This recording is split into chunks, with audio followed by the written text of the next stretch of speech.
Olá, boa tarde, pessoal. Primeiro de tudo, se vocês estiverem ouvindo algum som de fundo aí, deve ser porque o cara está fazendo um serviço aqui. Mas vamos dar início a mais um vídeo. Eu estou gravando aqui no dia 19 do 1, mas eu pretendo enviar esse vídeo depois de uma semana do vídeo antigo. Estou pretendendo fazer assim. A cada uma semana, uma vez na semana, eu gravo o vídeo por causa dos problemas que eu tenho que resolver e dos serviços também, né, que eu trabalho. Mas eu pretendo dar continuidade. Se tudo der certo e tudo der certo mesmo, eu consigo fazer vídeo duas vezes na semana, três vezes na semana, e assim vai. Se Deus quiser, Deus permitir, vai dar tudo certo. Bom, eu venho falar sobre aqui eu tenho uns quatro, cinco pontos para poder trazer hoje que eu senti que devia trazer para que vocês entendam. Um deles é, eu vou começar a falar sobre o que eu penso e também algumas coisas que eu escrevi aqui. E é sobre quem não muda de ambiente não muda de vida. E essa é a ideia, essa é a ideia que atravessa gerações, porque tocar num ponto tão essencial do crescimento humano, toca muito num ponto essencial do crescimento humano. Ninguém evolui isolado do contexto em que vive. As conversas que você escuta, os, a- os exemplos que você observa e os hábitos que normaliza moldam suas decisões de forma silenciosa. Não é sobre desprezar o passado, mas entender que permanecer nos mesmos lugares mentais e sociais tende a produzir sempre os mesmos resultados. Salomão já ensinava que a sabedoria é contagiosa quando se anda com quem a pratica. O mesmo vale para qualquer outro caminho. A direção da sua vida é influenciada pelas referências que você escolhe seguir. Se o ambiente valoriza esforço, visão e responsabilidade, isso se torna padrão. Se normalizar a estagnação e a reclamação, isso também se espalha. O ambiente não é neutro, ele educa. Andar com pessoas melhores do que você não diminui, expande. Exige humildade, mas oferece crescimento. Por isso, às vezes é necessário se afastar de quem não quer avançar, não por frieza, mas por lucidez.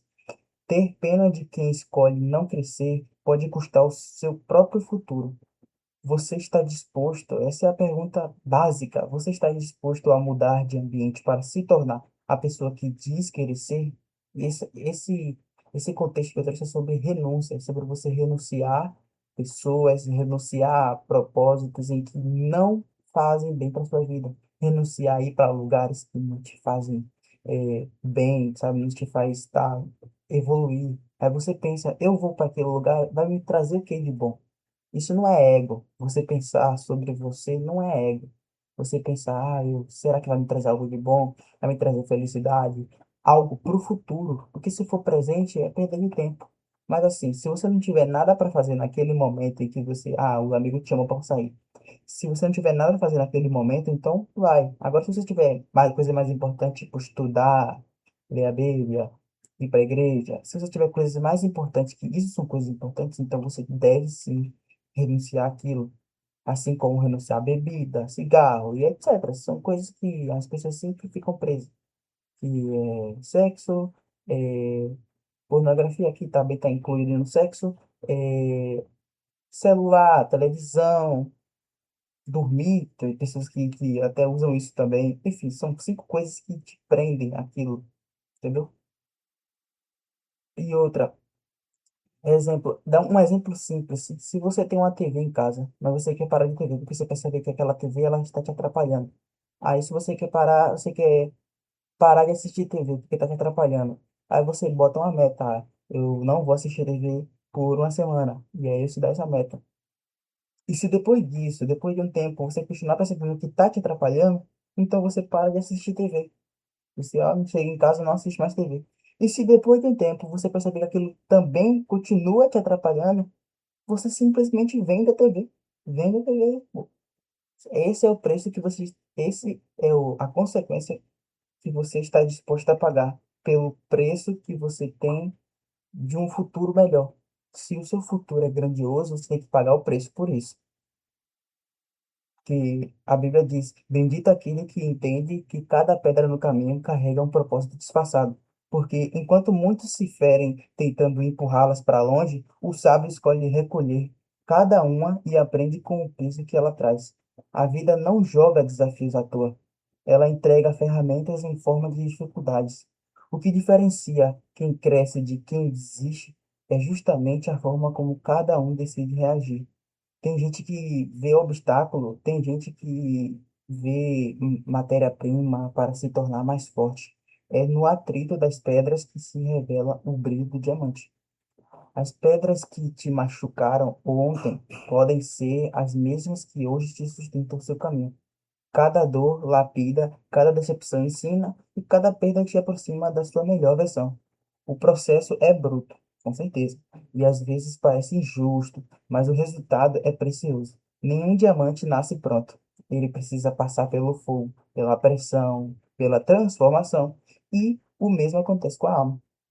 Deus permite que algumas pedras na estrada não, tipo assim, ele permite algumas pedras na estrada, não para te punir, mas para te preparar.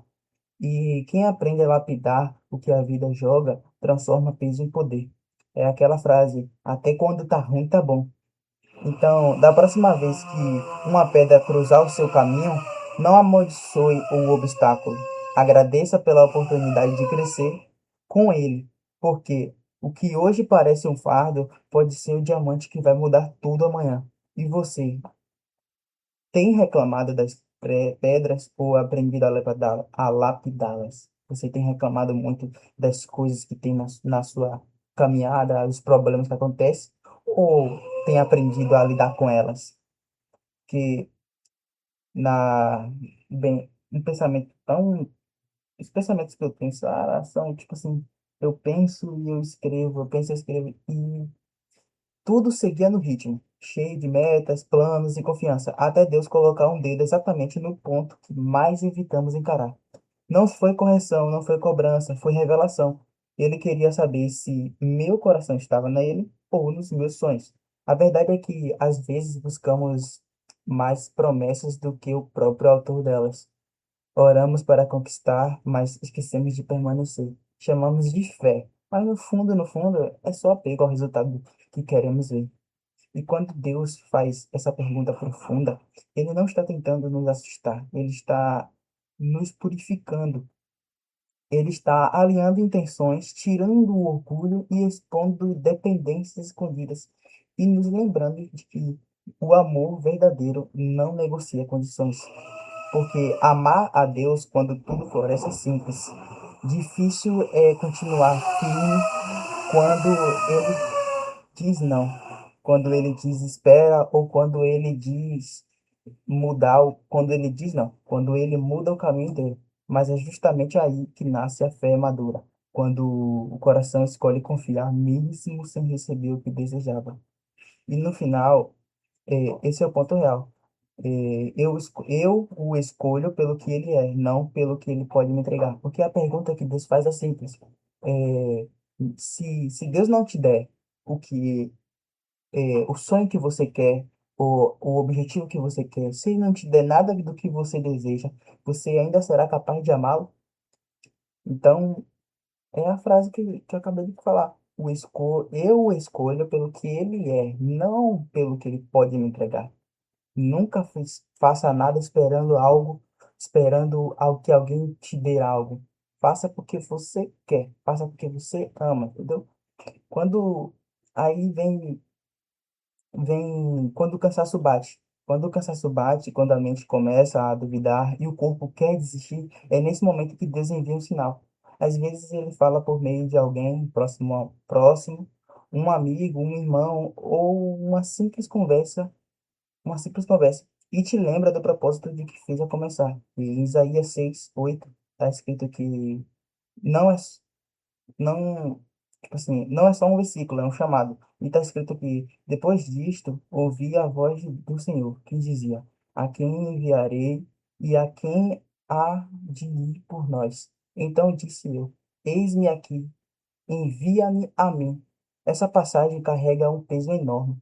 Ele nos lembra que não estamos aqui por acaso, que há algo dentro de nós que o mundo precisa ver, ouvir e sentir.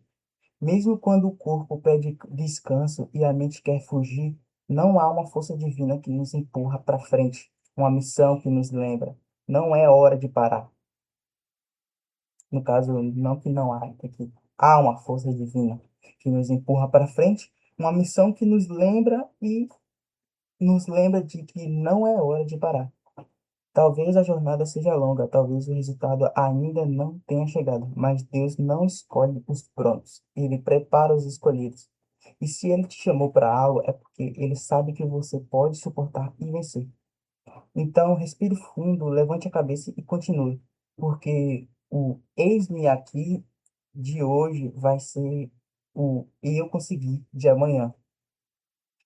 E um último ponto que eu queria trazer era sobre lealdade, porque no mundo em que vivemos, onde tudo tem preço, a lealdade é uma das poucas coisas que não pode ser comprada.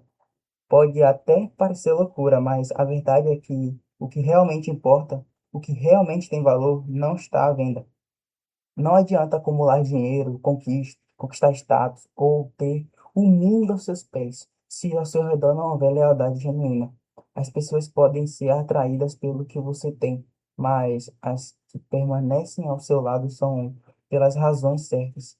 São aquelas que demonstram um comprometimento verdadeiro, um respeito inabalável, uma fidelidade que vai muito além do que qualquer interesse material. A lealdade é uma moeda rara e quem tem é alguém que sabe o verdadeiro significado de confiança e respeito. Não, tipo assim, são as pessoas que estão com você nos momentos difíceis, nas quedas, nos fracassos, que vão levantar você e te mostrar o caminho quando o resto do mundo parece em silêncio. É aquele tipo de pessoa que é um exemplo que é único. O próprio Luffy de One Piece, o próprio Luffy, quando ele foi salvar o Robin, ele tinha uma bandeira, né, que era a bandeira mundial do governo mundial, e quem queimasse aquela bandeira, quem destruísse aquela bandeira estaria trazendo o mundo inteiro contra ele.